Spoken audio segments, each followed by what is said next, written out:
రైతు సోదరులకు నమస్కారం. నేను మీ హరీష్. చూడండి, మనం అయితే టమోటా తోటలో ఉన్నాం. టమోటా వయసు అయితే దాదాపుగా 30 రోజులు. దీనికి ఏ స్ప్రే కొడితే బాగుంటుంది, ఏ డ్రిప్ మందు వదిలితే బాగుంటుందో తెలుసుకుందాం. నా వరకు అయితే 30 రోజులు కాబట్టి పూత పింజ సెట్టింగ్ అండి. దీనికైతే గ్రేడ్ 1 గ్రోమర్ వాళ్ళది గ్రేడ్ 1 వదిలితే గనక ఎకరాకి 5 కేజీలు చొప్పున డ్రిప్లకు వదిలితే గనక సూపర్ రిజల్ట్ అండి. పూత పింజ గ్రోతింగ్ అయితే బాగా వచ్చేస్తుంది. దాంతో పాటుగా పిలకలు కూడా బాగా వచ్చేస్తాయి. ప్రజెంట్ అయితే మన వర్షానికి పిలకలు సరిగా రాలేదు కాబట్టి పిలకలు లాకులు బాగా వచ్చేస్తాయి. దాంతో పాటుగా మనము నుసి పురుగు, దోమ, ట్రిప్స్, మైట్స్ కి ఏ స్ప్రే కొడితే బాగుంటుందో తెలుసుకుందాం.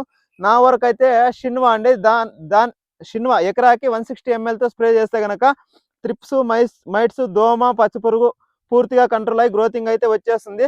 దాంతో పాటుగా మనం ఎర్రనల్లి కనుక ఉంటే కునోచ్ అండి, ఎకరాకి 100 ml తో స్ప్రే చేస్తే గనక ఎర్రనల్లి అయితే పూర్తిగా కంట్రోల్ అయ్యి గ్రోతింగ్ వచ్చేస్తుంది.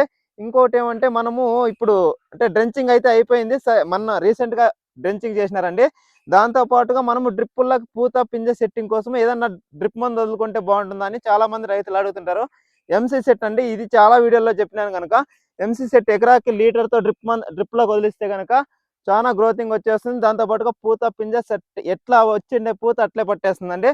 దాంతో పాటుగా మనము న్యూట్రిజన్ అండి, ఇది క్రిస్టల్ కంపెనీ వాళ్ళది. ఎకరాకి 400 ml తో కనుక డ్రిప్ లోకి వదిలిస్తే కనుక సూపర్ గ్రోతింగ్, ఫ్రూట్ సెట్టింగ్ ఎట్లా వచ్చిండే పూత అట్లే పట్టేస్తుంది. దాంతో పాటుగా మనము ఎకరాకి కేజీ మ్యాక్స్ అండి, అది ఫార్ములా 6 టైప్ ఉంటుంది కాబట్టి ఎకరాకి కేజీ మ్యాక్స్ వదిలితే కనుక మనకి మైక్రో న్యూట్రియన్స్ చాలా అవసరం అండి.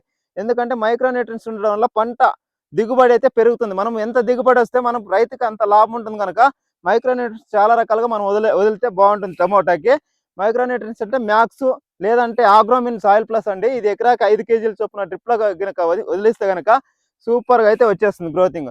ఎందుకంటే చాలా మంది సూక్ష్మ పోషకాలని వదిలితే గనక టమోటా దిగుబడి పెరిగే అవకాశం చాలా ఎక్కువ. కాబట్టి మనం లాకులు పిలుకలు వచ్చేకి మనం డ్రిప్ లోకి వదిలే దాంతో పాటుగా మనము మైక్రో న్యూట్రియన్స్ అయితే బాగా వదిలితే గనక రిజల్ట్ అయితే బాగుంటుంది. ఇలాంటి మరిన్ని విషయాలను తెలుసుకునేందుకైతే మా ఛానల్ని సబ్స్క్రైబ్ చేసుకోండి, షేర్ చేయండి, లైక్ చేయండి, కామెంట్ చేయండి.